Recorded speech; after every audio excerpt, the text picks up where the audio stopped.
غصے میں آتا ہے تو جس طرح اس کی نسوں میں خون دوڑ رہا ہے وہ سب میں بھی اس طرح دوڑ رہا ہوں. اس وقت میں جو چاہتا ہوں کروا لیتا ہوں, جیسا چاہتا ہوں کروا لیتا ہوں. اب اگر تم اپنے امتیوں کو روک سکتے ہو تو روک لو.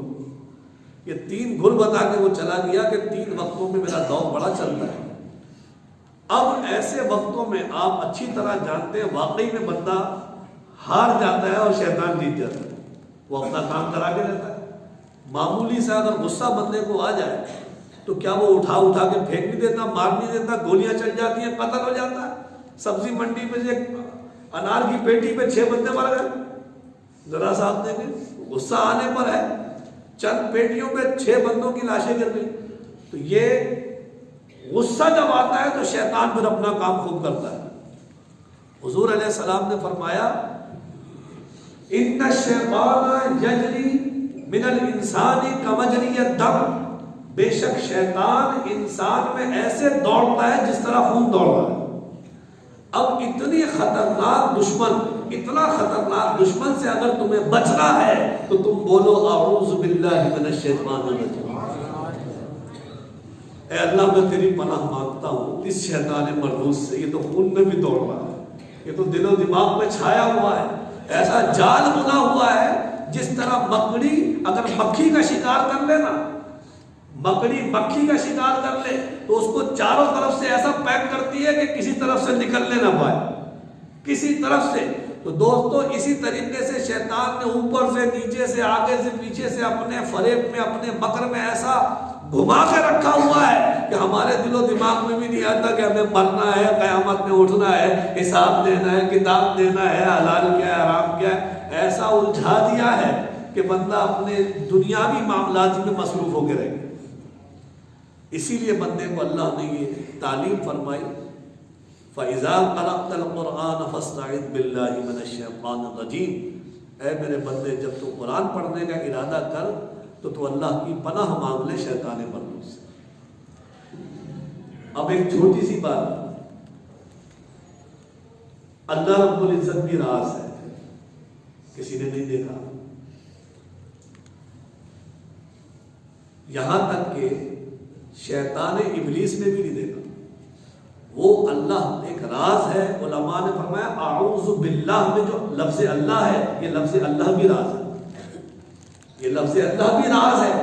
جس طرح اس کی ذات راز ہے اس طرح اس کا اسم بھی راز ہے. وہ راز ہے. اب شیطان کا حملہ کیسے ہوتا ہے یہ بھی ایک راز ہے. انسان کو کہاں پتہ لگتا ہے کہ میں شیطان کے کہنے پہ چل رہا ہوں, اسے پتہ ہی نہیں لگتا. اور شیطان کی طاقت, اس کے وسوسوں کا عالم.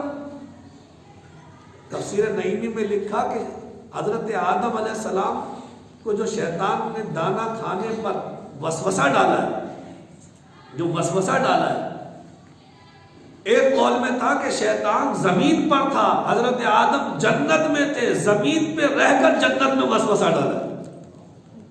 اتنا اس کی طاقت اور اس کی پاور ہے وسوسہ ڈالنے پر. وسوسہ ڈالتا ہے تو اب اتنا طاقتور شیطان ابلیس, مجھ جیسا کمزور آدمی کہاں اس کے مکر و فریب اور اس کے وسوسوں سے بچ پائے. میں تو بچ ہی نہیں سکتا. تو مجھ جیسے ناتواں کو اللہ کے رسول نے تعلیم فرمائی کہ اے میرے امتی کبھی بھی کسی نیک کام کا ارادہ کریو تو اللہ کی پناہ میں آ جائیو شیطان مردود سے. تو اسی لیے ہم اعوذ باللہ من الشیطان الرجیم کہتے ہیں کہ اے اللہ میں تیری پناہ میں آتا ہوں, تیری امان میں آتا ہوں, میں تجھ سے مدد چاہتا ہوں, تجھ سے فریاد کرتا ہوں کہ مجھے بچا لے اس شیطان مردود سے. کیونکہ اس کے حملے اتنے خطرناک ہیں کہ اس کے مکر سے میں نہیں بچ سکتا, تو مجھے بچا لے. تو اعوذ باللہ من الشیطان الرجیم ہم نماز میں بھی پڑھتے ہیں اور قرآن پڑھنے سے پہلے بھی پڑھتے ہیں. اور چونکہ ہم ادھر سے قرآن شروع ہو رہا ہے, اس کا آغاز ہو رہا ہے, تو اب ہمیں اعوذ باللہ من الشیطان الرجیم بھی سمجھ میں آ گیا کہ یہ بولنے سے بندہ اللہ کی پناہ میں چلا جاتا ہے.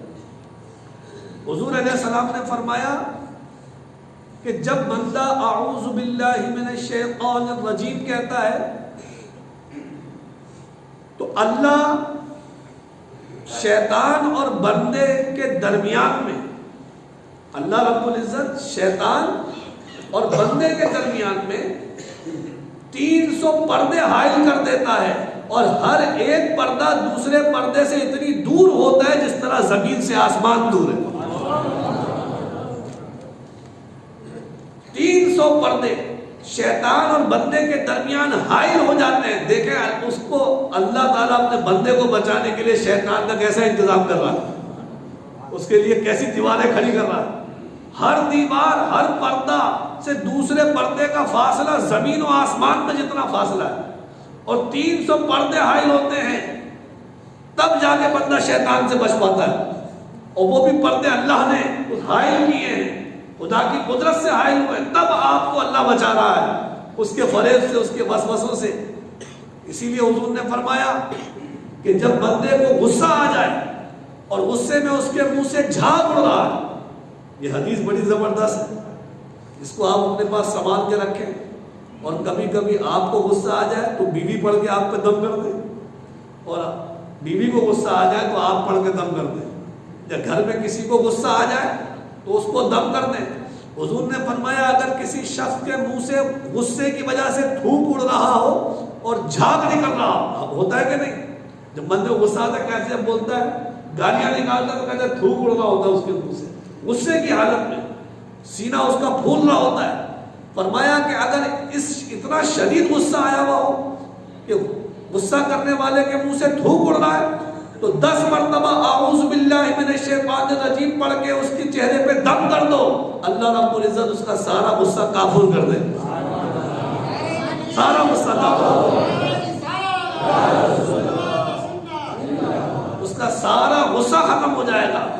اللہ رب العزت اس پر ایسا کرم فرمائے گا، جو شیطان اس کی نسوں میں دوڑ رہا تھا، اس کو غصے پہ غصہ دلا رہا تھا، تمہارا دم کرنا ہوگا، وہ کسی برے عمل سے بچ جائے گا، کسی بدفعلی سے بچ جائے گا، کوئی قتل و غارت جیسے مقدمے سے بچ جائے گا، ورنہ غصے میں تو بندہ کچھ بھی کر دیتا ہے۔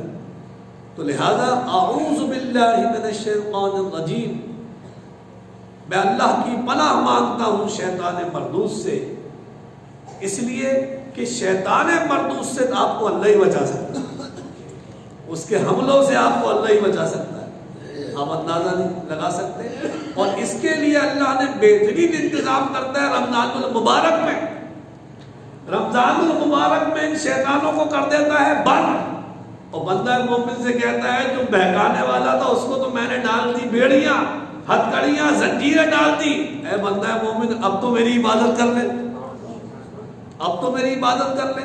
تو شیطان کی جو 11 مہینے کی ہم پر کام ہوتا ہے، ہماری پریکٹس وہ کر چکا ہوتا ہے وسوسوں کے ذریعے سے، ہماری وہ عادات ہوتی ہے جس کی وجہ سے ہم گناہ کر رہے ہوتے ہیں، ورنہ شیطان تو بند کر دیا گیا، وہ تو جکڑ دیا گیا۔ تو اب ہمیں یہ بات اچھی طرح سمجھ میں آ گئی کہ غصہ ختم کرنے کا وظیفہ بھی اعوذ باللہ من الشیطان الرجیم، اللہ کی پناہ میں آنے کے لیے بھی اعوذ باللہ من الشیطان الرجیم، شیطان کے حملوں سے بچنے کے لیے بھی ایک دفعہ نہیں، آپ اس کو 10 دفعہ پڑھیں، اللہ رب العزت آپ کو شیطان کے حملوں سے بچا لے۔ نعرہ تکبیر، نعرہ رسالت، نعرہ حیدری، نعرہ غوثیہ۔ بس آج کے لیے اعوذ باللہ من الشیطان الرجیم میں اتنی گفتگو کافی ہے، کیونکہ آدھے گھنٹے کا دورانیہ رکھا ہے، میں چاہ رہا ہوں بھائی تھوڑا بھائی اتنا ہی رہے۔ اللہ رب العزت سے دعا ہے کہ انشاءاللہ اگلے جمعہ المبارک کو بسم اللہ الرحمن الرحیم پہ ہم گفتگو کریں گے، اور انشاءاللہ اس کو سنیں گے، اس کو عمل میں بھی کریں گے۔ وآخر دعوانا الحمدللہ رب العالمین۔